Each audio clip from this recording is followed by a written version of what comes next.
नमस्ते।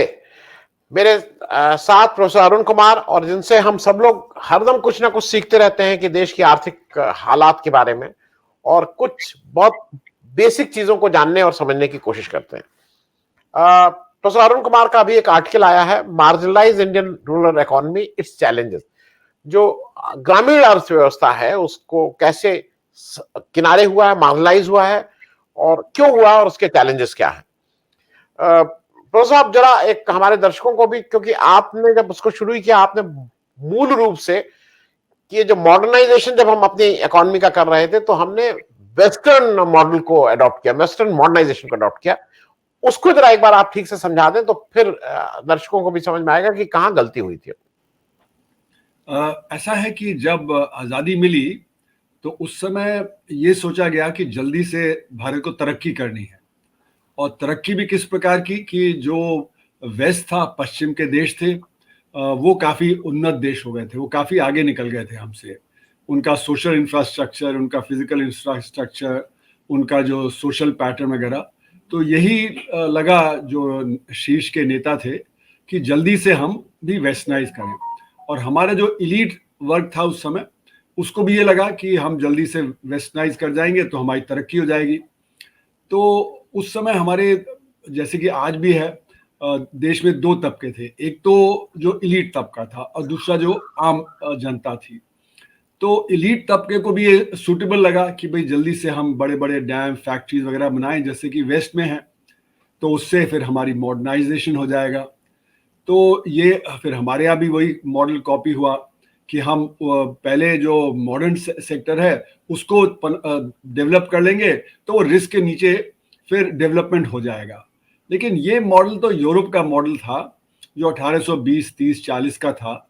उस समय जो जो वेस्ट एडवांस सेक्टर और बैकवर्ड सेक्टर में इतना अंतर नहीं था, तो इसलिए वहाँ पे कोई इतना ज़्यादा डिस्प्लेसमेंट नहीं हुआ। अभी क्या है, टेक्नोलॉजी में बहुत फर्क था। जो मॉडर्न इंडस्ट्री है उसमें बहुत ज़्यादा रोजगार पैदा नहीं होता, तो इसलिए जो लोग सरप्लस थे हमारे कृषि में, जो बैकवर्ड सेक्टर में, उनको काम वहाँ नहीं मिलता। तो यही वजह है कि अभी भी हमारे देश में 6% लोग संघर्ष क्षेत्र में हैं और 94% लोग असंघर्ष क्षेत्र में हैं। अब इस मॉडल में था क्या कि शहरीकरण होगा, बड़े बड़े उद्योग लगाए जाएंगे, इंडस्ट्रियलाइजेशन होगा, तो उसके लिए पैसा कहाँ से आए? तो पैसा आएगा हमारे कृषि से, क्योंकि जब आज़ादी मिली तो कृषि उस समय डोमिनेंट हमारा सेक्टर था, जिसमें 55% उत्पादन होता था और 80% से ऊपर लोग काम करते थे उसमें। तो यही हुआ कि भाई कृषि से हमको सरप्लस लेके डेवलप करना पड़ेगा। और ये मॉडल एक तरह से रूस में भी चला था, एक तरह से यूरोप में भी चला था कि कृषि का सरप्लस निकाल के उससे मॉडर्नाइजेशन करेंगे। तो ये जो टर्म्स ऑफ ट्रेड होते हैं, जिसके जरिए से, टर्म्स ऑफ ट्रेड का मतलब है कि जो दाम है, जो कृषि के दाम है और जो बाकी चीज़ों के दाम है, वो अगर फेवरेबल रहेंगे बाकी चीज़ों की तरफ, तो जो सरप्लस है वो कृषि से बाहर निकल आएगा। तो ये कृषि का जो सरप्लस है वो निकला, तो उससे क्या है कि कृषि में डेवलपमेंट वो नहीं हुआ जो होना चाहिए था। उनके पास जो इन्वेस्टमेंट होना चाहिए था वो नहीं हुआ। तो हमारा ज़्यादातर जो इन्वेस्टमेंट है वो शहरी इलाकों में और इंडस्ट्रीज में हुआ। अच्छा, दूसरी तरफ ये है कि अगर जो खाने पीने की वस्तु सस्ती रहेगी तो तनख्वाह भी सस्ती रहेगी। तो जो इलीट लोग हैं उनको जो नौकर चाकर चाहिए, या जो बिजनेस है, इंडस्ट्री है, उसको सस्ता जो लेबर चाहिए, तो वो भी काम इससे हल होता है कि आप एग्रीकल्चर, कृषि के जो दाम हैं उनको कम रखिए, जिससे कि जो इंडस्ट्रियलाइजेशन हो सके और अर्बनाइजेशन हो सके। तो इस तरह से कुल मिला के जो नीतियां हुई उसमें हमारे एग्रीकल्चर पे ध्यान नहीं दिया गया, रूरल एरियाज पे ध्यान नहीं दिया गया।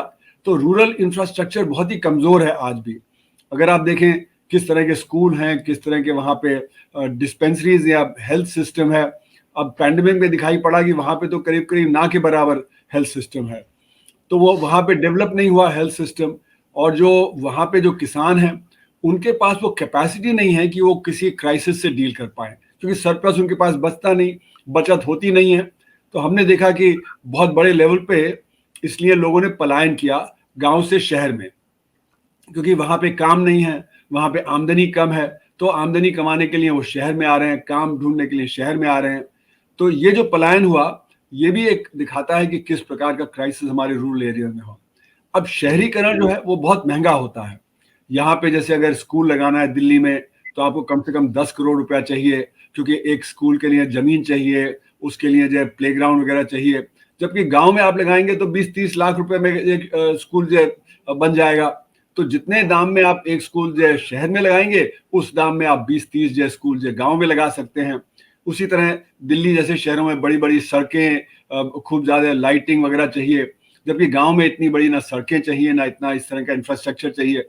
तो शहरीकरण का खर्चा बहुत है, और जितना वहां खर्च हो रहा है तो फिर उतना जो बाकी गांव के इलाकों के लिए पैसा कम पड़ जाता है, कृषि के लिए कैसा पैसा कम पड़ जाता है। तो इसलिए हमारा जो डेवलपमेंट है वो बड़ा अनइवन डेवलपमेंट है। मतलब शहरों का तो विकास हुआ, लेकिन गांव के क्षेत्रों का विकास नहीं हुआ। तो उससे फिर और ज्यादा लोगों ने पलायन किया। जब वो उन्होंने पलायन किया तो शहर और बड़े हो गए। जब शहर और बड़े हुए तो वहां पे इंफ्रास्ट्रक्चर और क्रिएट करना पड़ा। तो एक तरह से ये कहा जाए कि ये जो मॉडल है, इसमें गांव और कृषि को मार्जिनलाइज किया गया है। जी जी, मैं प्रो साहब, क्योंकि आपने उसमें ये भी कहा है और मैं उसको दर्शकों के साथ मैं भी समझना चाहता हूं कि आपने कहा चैलेंजेस फेस बाय एग्रीकल्चर, और मैं भी ये मानता हूं कि इस देश में क्या बिना एग्रीकल्चर को ठीक किए, उस पर फोकस किए, जो हम एक विकास की बात करते हैं, क्या वो संभव है? क्योंकि आप जब तक एग्रीकल्चर को टैकल नहीं करेंगे, उसको रेम्यूनरेटिव नहीं बनाएंगे, उसमें लोगों जो लगे हुए हैं उनको समृद्ध नहीं होंगे, तब तक शायद जो देश का विकास है वो यही सब चलता रहेगा, वो विकास होगा नहीं इन रियल टर्म्स। तो जैसे आप कह रहे हैं कि वो एक तरफा विकास है, जिसमें एक तबका है वो तो बेहतर करता चला जाएगा, लेकिन जो बाकी तबका है वो गरीबी में रह रहा है। अब जैसे कि ई श्रम पोर्टल का डेटा आया, तो उसमें 28 करोड़ लोग रजिस्टर्ड हैं। तो उसमें 94% ने कहा कि हमारी आमदनी 10,000 रुपए प्रति माह से कम है। जबकि वर्ल्ड बैंक की भी जो पॉवर्टी लाइन नई है $2.15 की, वो क्योंकि पीपीपी टर्म में है, उसको ट्रांसलेट करें तो 13,500 रुपये आती है। तो यानी कि जो हमारे 98% लोग असंगठित क्षेत्र में है, वो गरीबी की रेखा से नीचे हैं। उसी तरह जैसे किसानी है, किसानी में जो डेटा पिछला आया था, तो 27 रुपये प्रति व्यक्ति प्रतिदिन उनकी कमाई है, तो वो भी गरीब हैं। और 85% हमारे जो किसान हैं वो 5 एकड़ से कम की जो खेती करते हैं, तो उनका जो पर्याप्त मात्रा में आमदनी नहीं होती है जिससे कि वो अपनी गरीबी को खत्म कर सकें।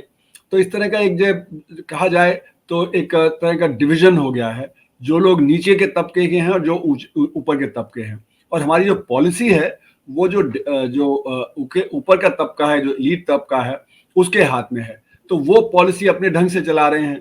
वो हर चीज में कहते हैं कि हम ये कर सकते हैं, ये नहीं कर सकते हैं, और वो अपना फायदा ही देखते रहते हैं। गांव के हित की बात, खेती के हित की बात वो नहीं करते हैं। तो इसलिए जो ये नीतियां हैं, इसके चलते गरीबी भी एक तरफ चल रही है, और उससे होता क्या है कि डिमांड कम हो जाती है। फिर वो जब इलीट तबके को भी असर करती है, जो इलीट तबका है उसके डेवलपमेंट को भी असर करने लगती है। उसका भी डेवलपमेंट उस प्रकार का नहीं होता। तो जो इनइक्वालिटी है वो तो जरूर बढ़ती है, लेकिन जो डेवलपमेंट ओवरऑल है, जिस तरह की शिक्षा है, स्वास्थ्य है, जिस तरह की परेशानियां हैं, वो और बढ़ती चली जाती हैं। जी, मैं प्रो साहब एक चीज और आपसे समझने के लिए, क्योंकि मैं इसलिए बहुत बेसिक से क्वेश्चन पूछ रहा हूं, मैं जो भौगोलिक रूप से जो देश है उसमें केवल बिहार और उत्तर प्रदेश मिलकर हम लोग 36 करोड़ के आसपास हैं, करीब 25% हम लोग हैं। हर चौथा व्यक्ति या तो बिहार का है या उत्तर प्रदेश का है। मैं ये बात इसलिए कह रहा हूं, अब हम लोग बीमार हुए हैं, हम लोग, आप कुछ भी कह लीजिए, हम लोग ठीक है, हम लोग प्रधानमंत्री देश का देंगे, हम लोग सबसे ज्यादा एमपी देंगे, हम देश कैसे चलेगा ये सब बात करेंगे, मंदिर बनाएंगे, लेकिन जब तक इन दो राज्यों का आप मतलब per capita income, GDP growth नहीं करेंगे, तब तक आपको क्या लगता है कि देश को आप कुछ कर लीजिए, आप बुलेट ट्रेन चला लीजिए, कुछ कर लीजिए, लेकिन विकास तो आपको इन दो पे बहुत शार्पली फोकस करना होगा।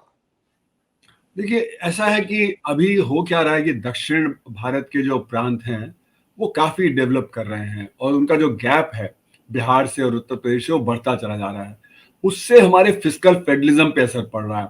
हम लोग एक जो देश है वो यूनियन ऑफ स्टेट्स हैं, और जो स्टेट्स हैं वो तरह तरह के हैं, अलग अलग तरह के हैं, उनकी समस्याएं अलग अलग हैं।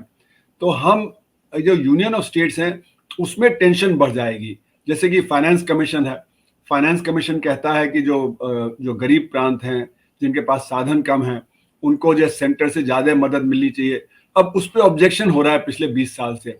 जो उन्नत प्रांत है वो कह रहे हैं कि हम ज्यादा कंट्रीब्यूट कर रहे हैं रिसोर्सेज, हमें ज्यादा मिलना चाहिए।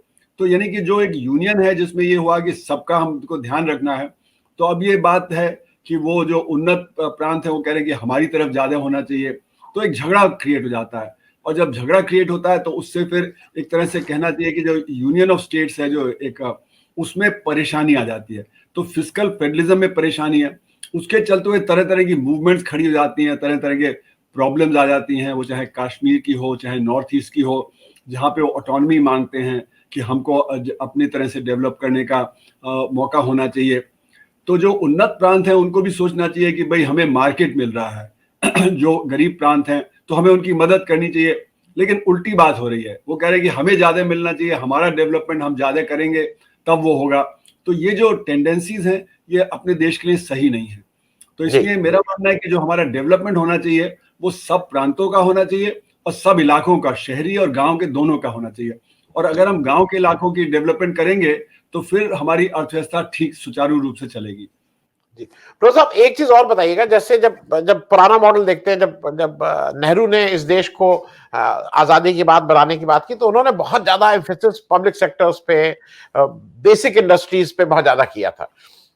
मुझे एक चीज, जैसे आज अगर आपको जो भी समझ में आता है और जो आपको अगर कोई प्रिस्क्रिप्शन पूछे, मैं 4-5 सेक्टर के नाम ले रहा हूं, जैसे शिक्षा, स्वास्थ्य, रक्षा, कृषि, उद्योग, दो कौन से ऐसे सेक्टर हैं जिसमें बिल्कुल फोकस हो जाना चाहिए अगले 20 दिन कि इसमें हम बिल्कुल वर्ल्ड बराबर पे आ जाएंगे, तो वो 77-78% की लिटरेसी रेट को हम कहीं ना कहीं 100% में कन्वर्ट। आपको दो क्षेत्र कौन से लगते हैं कि जिस जो जड़ है, जो विकास की जड़ है? तो हमें एक तो कृषि पे ध्यान देना बहुत जरूरी है, क्योंकि कृषि में ही अभी भी 46% लोग काम करते हैं और वहीं पे गरीबी सबसे ज्यादा है, वहीं पे बेरोजगारी सबसे ज्यादा है। तो एक तो कृषि को हमें डेवलप करना चाहिए। दूसरा, हमें माइक्रो सेक्टर, क्योंकि माइक्रो सेक्टर जो हमारी अर्थव्यवस्था का है उसमें मतलब बहुत ज्यादा रोजगार है। एमएसएमई का 97.5% रोजगार माइक्रो सेक्टर में है, और माइक्रो सेक्टर ही सबसे ज्यादा पिटा है। तो एक तरफ कृषि पिटा है, दूसरी तरफ माइक्रो सेक्टर पिटा है। अगर ये दोनों सुचारू रूप से चलने लगे तो लोगों के हाथ में पैसा आएगा, वो फिर शिक्षा और स्वास्थ्य पे खर्च करेंगे। अभी वो शिक्षा और स्वास्थ्य पे खर्च नहीं कर पाते हैं, तो जब वहां पे डिमांड बढ़ेगी तो वहां पे फैसिलिटीज भी क्रिएट होंगी। अभी तो डिमांड भी कम है, फैसिलिटीज भी नहीं क्रिएट होती हैं। तो शिक्षा स्वास्थ्य तो बहुत अहम है ही, इसमें कोई दो राय नहीं। लेकिन अगर ये जो दो सेक्टर हैं जहाँ पे कि 94% लोग मिलकर काम करते हैं, अगर इनका विकास ढंग से होगा तभी देश का विकास ढंग से होगा। जी, मैं एक चीज और प्रोफेसर साहब आपसे समझ लूं। एक कल उत्तर प्रदेश में क्रूज यहां से लॉन्च हुआ है जो डिब्रूगढ़ तक जाएगा। उसका एक व्यक्ति का उसमें खर्चा एक दिन का 25,000 है। अगर आप पूरे टूर पे जाते हैं तो करीब 12.5 लाख, पत्नी के साथ जाते हैं तो 25 लाख रुपए आपको टोटल देना होगा। ये बात मैं इसलिए कह रहा हूं कि हम जिस देश में हैं, और ये जब क्रूज चलेगा तो गंगा के में प्रदूषण की भी एक समस्या है, क्योंकि वो भाई डीजल से चलेगा, उसकी अपनी समस्या है। एक फिर बुलेट ट्रेन की हम लोग बात करते हैं, आज मेट्रो तक यहाँ कोई भी प्रॉफिटेबल नहीं है। लखनऊ की मेट्रो देख लीजिए, खाली चलती है। मैं ये बात इसलिए पूछ रहा हूं कि हम दीपोत्सव मनाते हैं, 18 लाख दिए जला के गिनीज बुक में लाते हैं। ये हम क्या इस तरह के हम देश हैं जो ये सब इस तरह की चीजें अफोर्ड कर सके?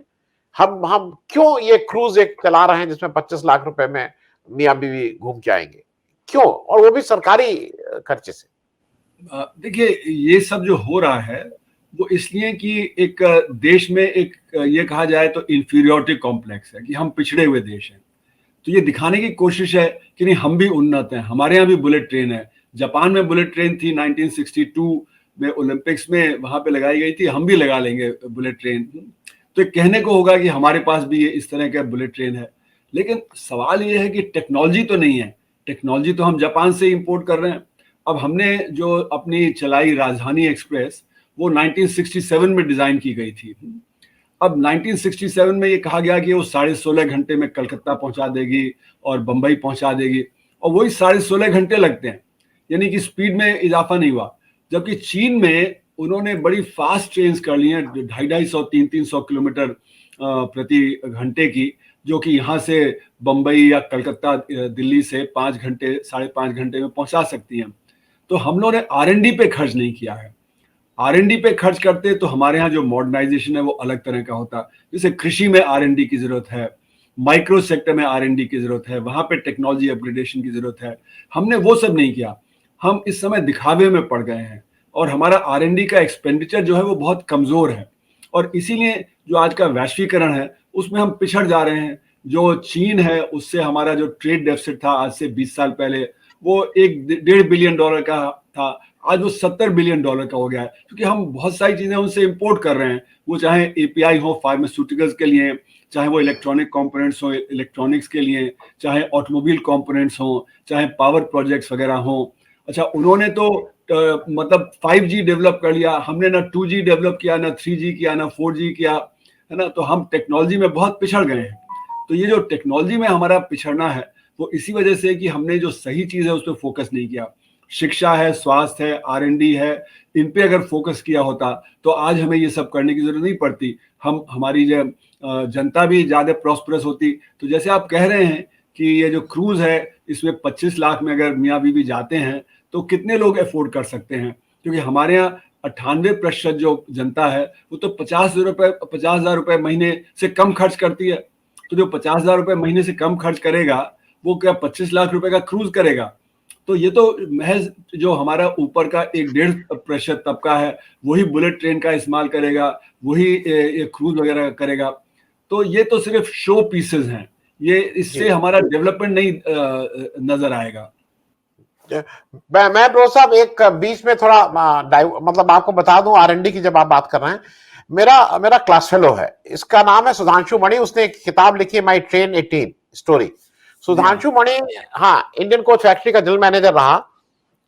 उसने 2018 में 100 करोड़ के अंदर जो वंदे भारत के नाम से अब चलाई जा रही गाड़ी को डिलीवर किया, और उसके बाद उसके विभाग क्या, वो चूंकि नाम लेना उचित नहीं है, वो परेशानी में आ जाएगा, उसके ऊपर कितनी इंक्वायरी लगाई गई, और मुख्य उसका अपराध यह था कि बड़े लोग चाहते थे कि इसको 300 करोड़ के ऊपर का होना चाहिए, ये 100 करोड़ के ऊपर खर्चा कम करने पे उसके ऊपर पीछे लग गए थे लोग। उसकी मतलब पेंशन भी दिक्कत में था। मैं सिर्फ कहना ये चाह रहा हूं, और आज उसको वंदे भारत के नाम से चलाया जा रहा है। उसने R&D किया, उसने इसी देश में 100% देश में बनी हुई ट्रेन उसने 100 करोड़ के अंदर कर दी थी, जो लोग चाहते थे। मैं इसी से एक रिलेटेड और प्रश्न इसलिए पूछ रहा हूं प्रो साहब, एक ग्लोबल इन्वेस्टमेंट समिट का भी एक नया वो चल गया है, जिसको देखो हर स्टेट कर रहा है। कोई कह रहा 5 लाख करोड़, कोई कह रहा 10 लाख करोड़। तो अगर ग्लोबल इन्वेस्टर समिट हर स्टेट में हो रही है, तो ये कौन लोग हैं, एकदम से कहां से इतना पैसा आने लगा, जबकि वैसे तो दिखाई नहीं आ रहा इतना पैसा आ रहा है? कौन लोग ला रहे हैं पैसा, कि कागज पे आ रहा है सर? ये सिर्फ कागजी है। देखिए, हमारा जो इन्वेस्टमेंट रेट था वो 2012-13 में पीक किया था 36.5% पे। उसके बाद वो गिर गया 30%, 31%, 32% हो गया, और उसी के साथ हमारी रेट ऑफ ग्रोथ भी कम हो गई। तो ऐसा नहीं कि ये मतलब, इसको कहते हैं कि इन्वेस्टमेंट डिसीजन एंड इन्वेस्टमेंट। आप आज अगर डिसाइड करेंगे तो उसके 1-2 साल बाद ही तो इन्वेस्टमेंट शुरू होगा। तो आज ये है कि अगर आपको जो समिट हो रहा है वहां पे आपको दिखाना है, प्रॉमिस करना है, तो आप कुछ भी प्रॉमिस कर देंगे, पर इसका मतलब ये नहीं कि आप इन्वेस्ट करेंगे। और वजह उसकी ये है कि आज हमारी जो ओवरऑल कैपेसिटी यूटिलाइजेशन है जो इंडस्ट्री में, वो 72% है। जब 72% कैपेसिटी यूटिलाइजेशन होगी तो आप इन्वेस्टमेंट ज्यादा तेज नहीं करेंगे, क्योंकि अगर आप 100 कारें मैन्युफैक्चर कर सकते हैं, आपकी कैपेसिटी है, और आपकी 72 कारें बिक रही हैं, तो आप वो कैपेसिटी को 110 क्यों करेंगे? फिर तो आपका लॉस और बढ़ जाएगा। तो इसलिए जब तक हमारे यहाँ डिमांड तेज नहीं होगी तब तक ये और इन्वेस्टमेंट नहीं आएगा। ये प्रोमिसेस होंगे लेकिन इन्वेस्टमेंट वो उतना नहीं आएगा। तो हमें डिमांड क्रिएट करने के लिए नीचे का तबका जो है, जैसे मैंने कहा माइक्रो सेक्टर है, कृषि है, वहां पे आमदनी बढ़ाने की बहुत जरूरत है। तो मुझे याद आता है कि हेनरी फोर्ड ने जब मॉडल टी का मास प्रोडक्शन शुरू किया था 1911 के आसपास, तो उसने कहा कि जब तक मेरा वर्कर ये कार नहीं खरीद सकता तो मैं मास प्रोड्यूस करके क्या करूंगा। तो वर्कर की तनख्वाह ज्यादा होनी चाहिए। हमारे यहाँ लिविंग वेज नहीं है, जो वर्कर है उसकी लिविंग वेज नहीं है। मतलब लिविंग वेज का मतलब कि उसके पास खाने पीने का पर्याप्त होना चाहिए, परिवार के लिए शिक्षा स्वास्थ्य का होना चाहिए, घर सही होना चाहिए। तो जब लिविंग वेज नहीं है तो वो जो डिमांड नहीं कर सकता, जब डिमांड नहीं कर सकता तो फिर जब इंडस्ट्री इतना तेजी से आगे नहीं बढ़ सकती है। तो इसलिए हमारे यहाँ लिविंग वेज की बहुत जरूरत है। जब तक लिविंग वेज सबको नहीं मिलेगी, तो इसलिए हमारी जो रिपोर्ट अभी हमने एम्प्लॉयमेंट अनएम्प्लॉयमेंट में निकाली, उसमें हमने कहा कि ये कॉन्स्टिट्यूशन में प्रॉमिस किया था कि जैसे सबको लिविंग वेज मिले। तो लिविंग वेज देना, वो चाहे कृषि में जो वर्कर है, चाहे वो असंगठित क्षेत्र में वर्कर है, चाहे वो कृषक है, उनको जब लिविंग वेज मिलेगी तब प्रॉस्पेरिटी आएगी। जी, मैं चलते चलते एक अंतिम प्रश्न प्रो साहब, क्योंकि आंसर बहुत ठीक से तो नहीं पता है, लेकिन मोटा एक रिपोर्ट अभी आई है कि पिछले कुछ सालों में हिंदुस्तान में टू व्हीलर की सेल घटी है और मर्सिडीज और ऑडी जैसी जो कई करोड़ों की गाड़ियां, उनकी बेतहाशा सेल बढ़ी है इन टर्म्स ऑफ परसेंटेज। तो ये इंडिकेट क्या कर रहा है? आप लोग, अच्छा आप किसी से बात देखिए मर्सिडीज और ऑडी बिक रही है देश में, लेकिन टू व्हीलर घट गया है, तो ये भी कुछ इंडिकेट कर रहा है? ये गैर बराबरी जो है अपने देश में, जो इनइक्वालिटी है, वो बेतहाशा बढ़ी है, खासकर 1991 के बाद। क्योंकि जो ये नीतियां हैं ये प्रो बिजनेस हैं, है ना, ये बिजनेस को कंसेशन दे रही हैं। अभी जो 2019 में कॉर्पोरेट टैक्स कलेक्शन जो है उसमें जो कटौती की गई, तो वहां पे 1.6 लाख करोड़ रुपए का प्रॉफिट हुआ।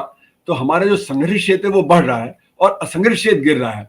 जो आम आदमी है वो तो असंगठित क्षेत्र में काम कर रहा है, जब उसकी आमदनी कम होगी तो वो तो जो चीजें खरीदता था उसकी डिमांड कम हो जाएगी।